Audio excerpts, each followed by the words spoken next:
வணக்கம். ஒரு தொகுதியோட உண்மையான மனநிலைய நாம எப்படி புரிஞ்சிக்கிறது? சும்மா நம்பர்ஸ பார்த்தா போதுமா? கண்டிப்பா இல்ல. அதுக்கு டேட்டாவுக்கும் மக்களோட கனவுகளுக்கும் ஒரு நல்லாட்சிக்குமான ஆழமான தொடர்ப நாம கண்டுபிடிக்கணும். இன்னைக்கு நாம போலூர் தொகுதியோட அரசியல் ஆன்மாவ அலசி ஆராய போறோம். திருவண்ணாமலை மாவட்டத்துல இருக்கிற இந்த போலூர் மேப்ல ஒரு புள்ளி மட்டும் இல்ல. இது நம்ம கிராமப்புற தமிழ்நாட்டோட ஒரு சின்ன பிரதிபலிப்பு. இங்க நிலத்துக்கும் மக்களுக்கும் இருக்கிற உறவு அத பிரிக்கவே முடியாது. வாங்க இந்த சமூகத்தோட நாடி துடிப்ப இன்னும் கொஞ்சம் பக்கத்துல இருந்து புரிஞ்சுக்குவோம். நம்மளோட இந்த ஆய்வு ஒரு 5 கட்ட பயணம் மாதிரி. முதல்ல போலூரோட கள நிலவரத்துல இருந்து ஆரம்பிப்போம். அப்புறம் அதோட தேர்தல் இதய துடிப்பை செக் பண்ணுவோம். மக்களோட கோபம் எங்கிருந்து வருதுன்னு பார்த்து அதுக்கான தீர்வு என்னன்னு ஒரு புது ஆட்சி திட்டம் மூலமா சொல்லுவோம். கடைசியா இந்த டேட்டாவெல்லாம் எப்படி ஒரு வலிமையான மக்கள் தீர்ப்பா மாத்துறதுன்னு பாப்போம். சரி, நேரடியா களத்துக்கு போலாம். எந்த ஒரு இடத்த பத்தி தெரிஞ்சுக்கணும்னாலும் நாம அதோட அஸ்திவாரத்துல இருந்து தான் தொடங்கணும்.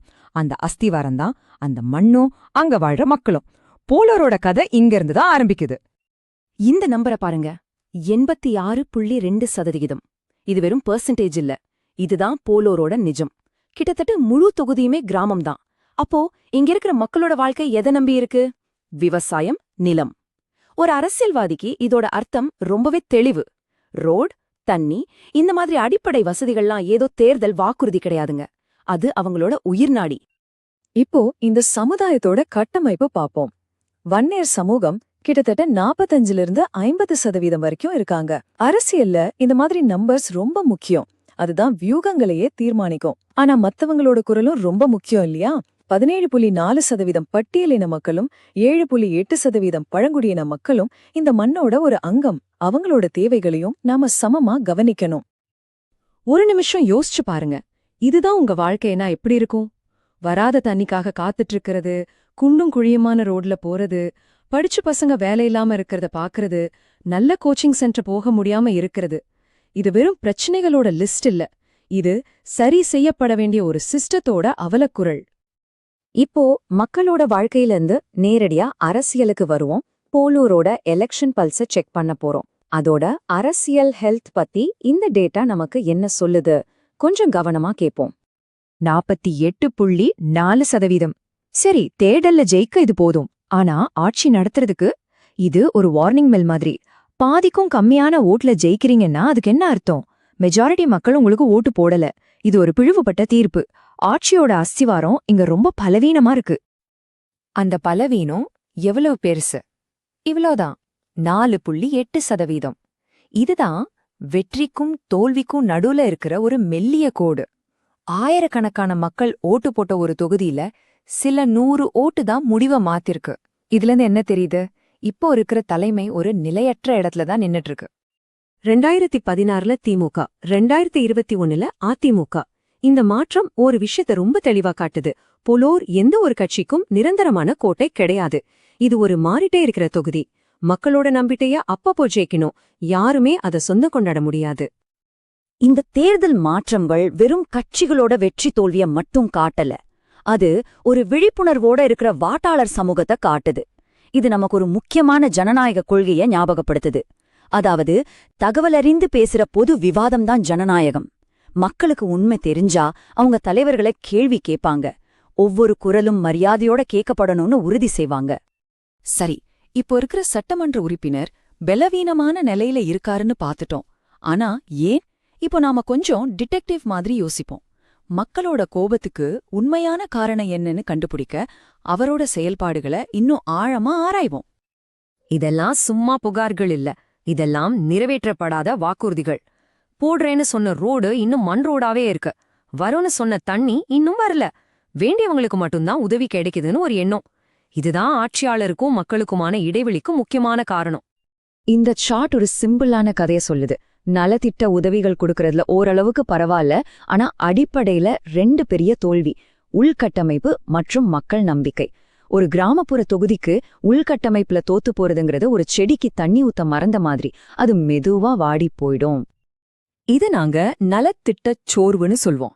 உடனடி உதவிக்கு மக்கள் நன்றி சொல்வாங்க. ஆனா அவங்க ரொம்ப புத்திசாலிங்க. இலவசம் மட்டுமே ஒரு எதிர்காலத்தை உருவாக்கிடாதுன்னு அவங்களுக்கு தெரியும். தங்களோட அடிப்படை வாழ்க்கை தரம் உயரலன்னா, வேலைவாய்ப்பு வரலன்னா இந்த உதவிகள் மேல இருக்கிற ஈர்ப்பு குறைஞ்சிரும். இது ஒரு நிரந்தர பிரச்சனைக்கு தற்காலிக தீர்வு மாதிரிதான். எது சரியில்லைன்னு பேசினது போதும், அதை எப்படி சரி பண்றதுன்னு பேசுவோம். நோயை கண்டுபிடிச்சாச்சு, இப்போ அதுக்கான மருந்து கொடுக்க வேண்டிய நேரம். மாற்றத்துக்கான ஒரு தெளிவான செயல்படுத்தக்கூடிய திட்டம் இதோ. இத நாங்க சதுர்முக வியூகம்னு சொல்றோம். ஒரு நவீன ஆட்சிக்கு தேவையான 4 முகங்கள். முதல் முகம் பழைய தோல்விகளை கேள்வி கேட்கிற தாக்குதல். 2வது நிலையான ஒரு ஆட்சியை கொடுக்கிற ஸ்திரத்தன்மை. 3வது புது புது தீர்வுகளை கொண்டு வர புதுமை. 4வதா ஒவ்வொரு குடிமகனுக்கும் பாதுகாப்பு கொடுக்கிற பாதுகாப்பு. இதுதான் ஒரு பேலன்ஸ்டு லீடர்ஷிப். இது வெறும் வாக்குறுதிகளோக லிஸ்ட் கிடையாது, இது ஒரு ஒப்பந்தம். நாங்க ரோடு போடுவோன்னு மட்டும் சொல்லல, 100 கோடி செலவுல 50 கிராமங்களை இணைப்போன்னு சொல்றோம். வேலைவாய்ப்பு உருவாக்குவோன்னு மட்டும் சொல்லல, 40 கோடியில ஒரு ஸ்கில் பார்க்க கட்டி 3000 பேருக்கு வேலை கொடுப்போம்னு சொல்றோம். இதுல எல்லாமே தெளிவா இருக்கு, அளவிட முடியும், மக்களுக்கு பதில் சொல்ல வேண்டிய கடமை இருக்கு. எல்லாருக்கும் ஒரே மெசேஜ் சொல்ற காலமெல்லாம் போயாச்சு. ஒரு வன்னிய விவசாயியோட கவலை வேற, ஒரு ஆதிதிராவிட குடும்பத்தோட தேவை வேற. ஒரு படிச்ச இளைஞனோட எதிர்பார்ப்பும் ஒரு அம்மாவோட எதிர்பார்ப்பும் ஒன்னும் இல்ல. திறமையான ஆட்சிங்கிறது ஒவ்வொரு சமூகத்தோட தனிப்பட்ட குரல்ல கேட்டு அவங்களுக்கென்னே தீர்வுகளை கொடுக்கறது தான். ஆனா இந்த மாதிரி ஒவ்வொருத்தரையும் குறிவச்சு அணுகிறதுல ஒரு பெரிய பொறுப்பு இருக்கு. மக்களோட குறிப்பிட்ட தேவைகளை பத்தி பேச நீங்க அவங்களோட தகவல்களை ரொம்ப நேர்மையா கையாளணும். நம்ம இந்திய சட்டப்படி மக்களோட தனியுரிமையையும் அவங்களோட சம்மதத்தையும் மதிக்கிறது சும்மா ஒரு ரூல்ஸ் இல்ல, அதுதான் அரசுக்கும் மக்களுக்குமான நம்பிக்கையோட அஸ்திவாரம். இதுல சமரசத்துக்கே இடமில்ல. நம்ம பயணத்தோட கடைசி கட்டத்துக்கு வந்துட்டோம். நாம செஞ்ச இந்த ஆழமான ஆய்வை எப்படி ஒரு தெளிவான மக்கள் தீர்ப்பா மாத்துறதுங்கிறதுக்கான வழிகளை இப்ப சுருக்கமா பாத்துடலாம். இப்போ ரொம்ப முக்கியமான ஒரு கேள்வி, இப்போ இருக்கிற சட்டமன்ற உறுப்பினர் மறுபடியும் ஜெயிக்க முடியுமா? இந்த டேட்டாவை வச்சு பார்க்கும்போது பதில் ரொம்ப ரொம்ப தெளிவு இல்ல. எதிர்ப்பாலை ரொம்ப வலுவா இருக்கு. இந்த தொகுதியை ஜெயிக்கணும்னா ஒரு புது முகம்ங்கிறது ஒரு ஆப்ஷன் இல்ல, அது ஒரு கட்டாயம். இதுதான் எங்க பகுப்பாய்வோட உறுதியான முடிவு. அப்போ போலூரோட டேட்டா நமக்கு கத்துக் கொடுக்கிற கடைசி பாடம் என்ன? இது ஒரு புது வகையான அரசியலுக்கான அழைப்பு. பழைய அடையாள அரசியல், ஓட்டு வங்கி கணக்கு, இதையெல்லாம் தாண்டி போகணும். வெற்றிக்கான பாதை மக்களை பிரிக்கிற அடையாளத்துல இல்ல, அவங்கள ஒன்னு சேர்க்கிற நிஜமான பிரச்சனைகளை தீர்க்கறதுல தான் இருக்கு. மக்களோட பிரச்சனைகளை பேசுங்க, அவங்களோட அடையாளத்தை மட்டும் இல்ல. நீங்கள் மக்கள் மையத் தலைவராக மாறி உங்கள் தொகுதியை மேம்படுத்த விரும்பினால் blueprintstrategies.ai mgr@blueprintstrategies.ai என்ற மின்னஞ்சல் முகவரியில் அல்லது 08042041602 என்ற எண்ணில் தொடர்பு கொள்ளுங்கள். அரசியலுக்கு அப்பாற்பட்ட ஒரு நோக்கம்.